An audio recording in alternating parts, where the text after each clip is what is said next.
Kalindo has dumped the United Transformation Movement, UTM. This is Aubrey Kusakala, Ninzanga Weyu. And Jonah Pankuku. Multiple but inevitable? Yeah, somehow. Somehow. Tinekuti sindudako kwambiri. Kunena kumena zafika pamene papa. Kuti Kalindo asiya chipani cha UTM mmene kufotokozera potengera medala kuyana nawo pano. Zimoneka ngati kuti kuchipani chawo cha UTM ko mwina akumva ngati kuti sapamvetsetsa Kalindo. Akutiwa kulamphula ngati nzika yokhudzidwa ya dziko lino. Now, these are two things. Kalindo anali ndi udindo chipani cha UTM, youth director. Lerolo alengeza osati kuti kusiya udindo wa youth director. Koma kulengeza kusiya chipani. Yes, asiya chipani. Sasa formally ziwizi ukambira mmoja kuti ata zoti ndine ndindo, so fari ndine ndindo kupanga resign ku udindo wanga ngati amtsogoleri wa Chinyamata. One, wina kosa kubwera kunena zoti chipani ichi ndachisiratu. Koma malipoti akuti akutipeza panopa akuonetsa kuti he has left the party. Ndiye unandifunsa kuti unadabwa kunena kuti sindadabwitsike nazo potengera ndi stand imene akhala nayo from the way go. From the way go akhala kuona kuti ndatuluka ine ngati nzika yokhudzidwa pa zimene zikuchitika mdziko muno. Tikaende kontra ndipimira panga join later on. Komano abwerezanso kunena kuti boma ili akuti katangale boma latonse wafika ponyanyira wafika pamponda chimera akutero. Komanso akufotokoza kunena kuti achilima awapanga betray Amalawi kamba achilima kukamba ndi vice president wa dziko komanso ndi mtsogoleri wa chipani cha UTM akuti pa campaign promises amene ankaperekedwa ambiri sadakwaniritsidwe.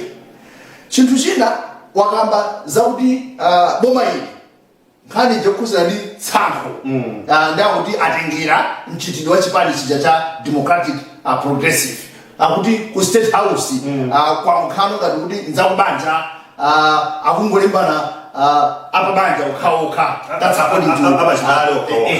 according to Kalindo. So afotokoza ma issues angapo amene akunena kuti iwowo sabwerera mbuyo lachisanu kubwera ku Blantyre atsogolere Amalawi okhudzidwa pama demonstrations amene akuchita kuti Malawi sali mmene ukondera iweyo Jonah kutula pansi kwa udindo komanso kusiya chipani kwa Kalindo.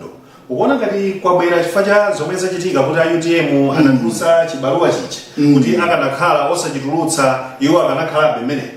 Is he under pressure? I wouldn't say so. Okay,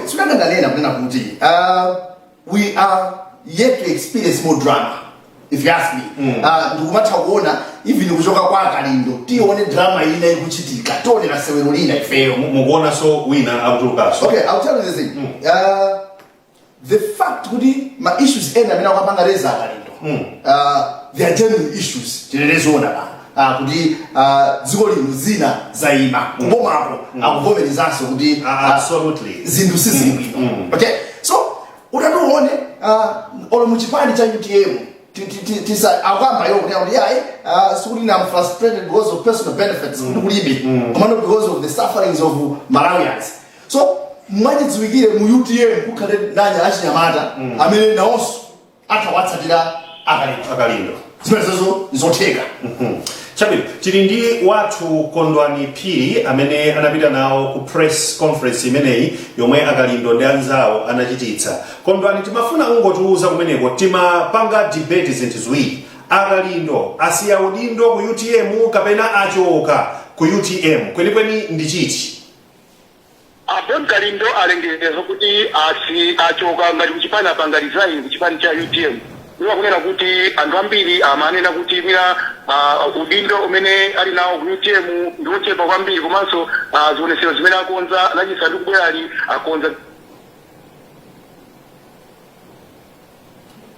ndakuna kuti pachifukwa chimenechi iwo akuyimirira Malawi ndiye kuonesa kuti iwonso ndiokhuzidwa sangamamenye nkhondo ati mchipani momo koma kuonesa kuti ziwakuza afuna ime mbali ya Malawi ndipo atsiya apanga resign kuchiloka kuchipani chimene cha UTM kuyambira lero simenda wa chipaniso cha UTM chimene mudawafunsako kuti iwowa ndalama udzitenga kuti taona ku press conference dzakuongola zinthu komanso akhale akuyenda Blantyre Lilongwe Mzuzu COVID akulitenga kuti hello is that possible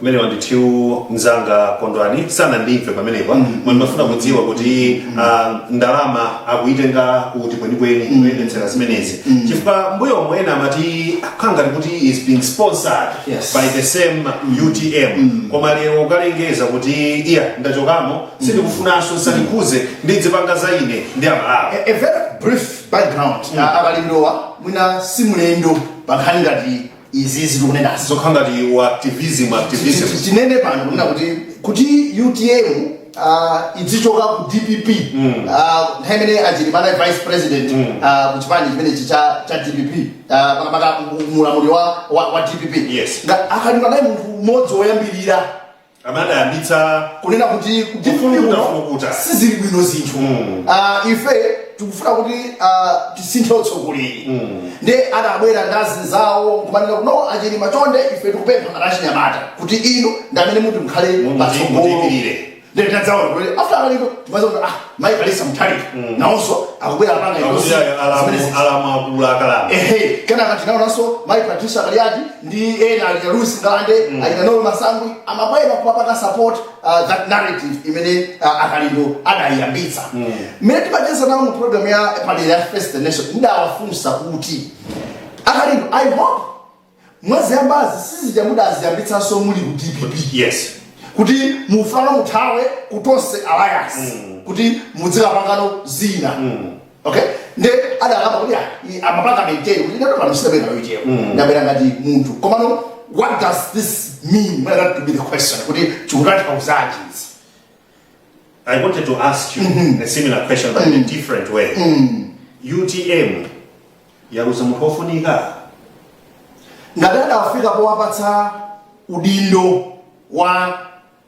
tikamba za UTM imapanga hinge kwambiri pa Achinyamata ntinezoona chifukwa Achinyamata ambiri ndi amene adagwa mchikondi ndi Dr. Saulos Chilima ngakhale pa chisampho cha 2019 even pa 2020 French presidential amayang'ana ngati kuti ndi Achinyamata ambiri ndi amene akupanga form population ya dziko lino so tikamaka nkhani za ulova tikuyenda kukhala ndi munthu wina amene atha kutimvetsetsa zimene tikulutsana Anyamata akumana ndi zota exactly so silinganene kuti UTM atapitsa statement pano kumanena no we haven't lost no that would be a lie ndi munthu mmodzi amene adasinthapo zinthu kuchokera nthawi yale ku DPP ndikuzafika pamene ali pano so ndi munthu ofunikira na mademo awo anthu amene wakuti achitike Friday pa 19 taonapo mademo after mademo a HRTC mademo ena amene abwera pakatipa sikuti ochita kutsa munyo aukhala otatsa amanja taonapo asidenti human rights ambassadors taonapo soina nachitikapo mpano kulilongwe kuno adatsogolera apemphero mvula mmene aitengera nkhani imeneyi akalindo kuti kuyamba kulankhula kenako kutuluka mchipani kenako ndikukhala ndi ma demonstrations on a Friday what's your take so far okay outlook koza kwero ikozo atatuka anthu ambiri okay ndikunena izi chifukwa cha ma issues amene akupangidwa race Aubrey Kusakala tinene zoona takhatimabwerezanso ife pano pa radio kunena kuti Amalawi kunja akulira kuti zinthu sizili bwino yes tukamba za kukwera mitengo kwa zinthu tukamba za mafuta ophikira tisachita kupita so kumenepo mambiru amadzi nkhani za matogeti zambiri mbiri zokhudza mthumbamo zimene za Malawi zikukhala kuti ziwatsamwitsa so utatuone pali some frustrations that are being built up among us Malawians and that coupled with kulephera kwa boma kukwanitsa mwina malonjezo ambiri amene adawapatsana chimene chonso chiwapatsanso anthu kuti azikhale they are bitter we shouldn't lie about it and umafotokoza mamawa kunena kuti taona akalindo amafotokoza izi kuti taona ngulu makasungula Atatuluka. After a long time. yes taona gulu lija la is it Moi imetsokozedwa ndi Joseph Apesh kuna kuti feti wataka injunction makasuka kuti akalindo he just wants to use Malawians take Malawians for granted ngati adakalibe kuchipani chonchi izizi I don't know what he's going to say. Many are now Japan. Hopefully our reporters are going to call Undule and ask so far. Commander Aubrey, my worry is good. When these things are happening, the Trump administration, as long as because these things are happening barely 2 years when they're in government. Pompano ajawera ndachilima ndiyemphera kutonse anali munsewu mademaja Human Rights Defenders Coalition amatenga na ugawa amene basi barely 2 years almost the same Malawians are back in the streets demonstrating against them. I want to emphasize on the same it's a danger warning sign. Sichufunika kuchipanga overlook.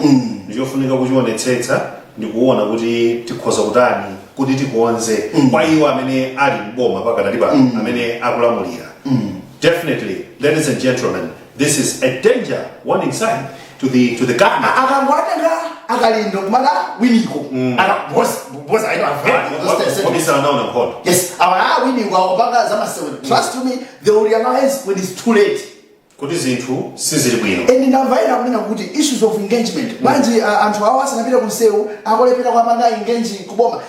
It shouldn't be one-sided when it comes to issue of engagement. And Jonah, remember very well, the sakalindo okhawa amene kutonse aonetsa kuti akudandaula kudateza ponda Professor John Keys. Yes. Amene adadandaula poso.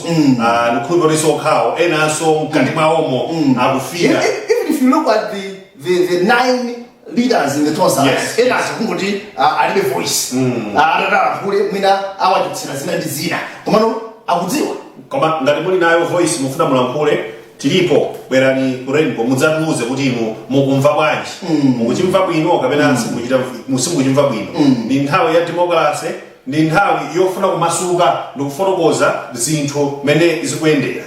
Chimene chikulisangalatsa mbali imodzi ndiyo mtsogoleri wa dziko akuvomereza kuti zinthu sizibwino. Yes. Komano chimene amalawi akumakhumba ntonera muli sizibwino tipirire mutani mwaika njira zotani. So trust me, I had listened to the information minister Anazaro Zulu kulilonga. Fuso elini si kumaya kidogo ni. Yes, singa nkidwe ngati maplani opalibe. Ngati ma answer opalibe, I don't believe kuti an indication that clueless. Most definitely.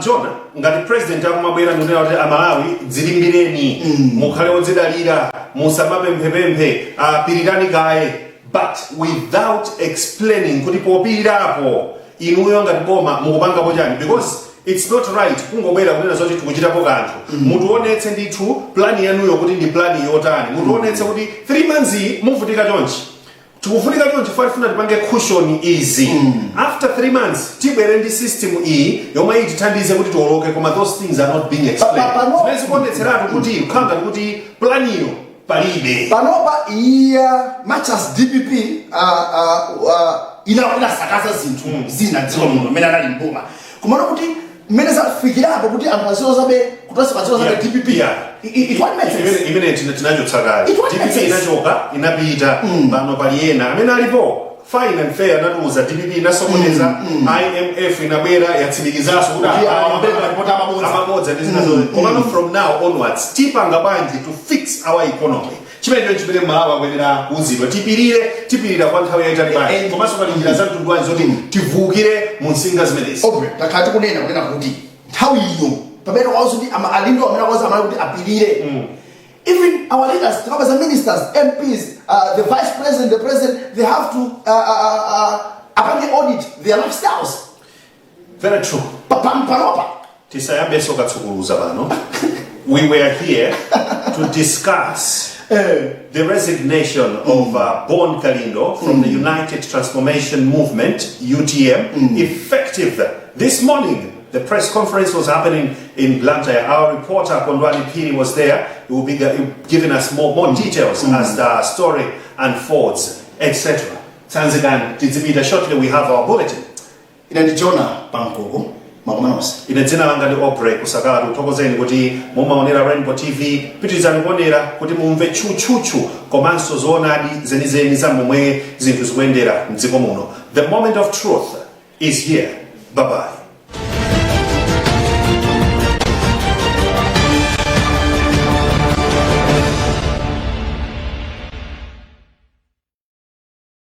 All businesses, organizations, and government ministries, don't be left behind when Rainbow Television is given special offers this 2021.